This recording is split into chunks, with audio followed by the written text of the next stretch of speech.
Сәлеметсіңдер ме оқушылар? Тәрбие сағатымыздың тақырыбы екінші өмір сыйла, қайта өңделуі қиын заттардан қолөнер жасау.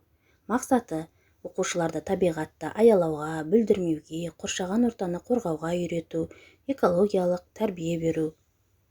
Адамзаттың жерге қандай зияны тиіп жатыр? Сіз өзіңізге осы сұрақты қоясыз ба? Жаһандық ластану қазіргі таңда өте өзекті мәселе болып отыр. Кейбір адамдар қоқыстан жай ғана жағымсыз иіс шығады деп ойлайды. Қоқыстың құрамында ұсақ улы жәндіктер, химиялық заттар, ауыр металдар және көптеген зиянды заттар болады. Ал пластмасс қоқыстың ең қауіптісі. Кейбір қоқыс орны пластмассты өртеп жатады, ал өртегенде озон қабатына зиянды ауыр металдар шығарады. Одан бөлек жанып жатқан түтінді жұтқан кезде адам ағзасында ауру туындап, тіпті өліп кетуі де мүмкін. Күнделікті қоқыстардың ыдырау уақытына назар аударайықшы.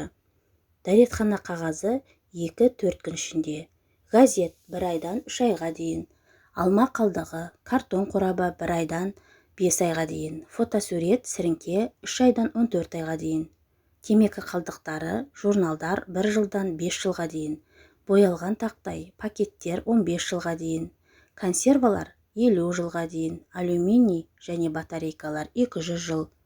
Күнделікті қолданып жүрген пластмастар мен памперс жаялықтары 400 жылдан 450 жылға дейін ыдырайды. Ал шыны бөтелкелер болса 1000 жылға дейін ыдырайды. Олай болса табиғатты қорғауға өз үлесімізді қосайық.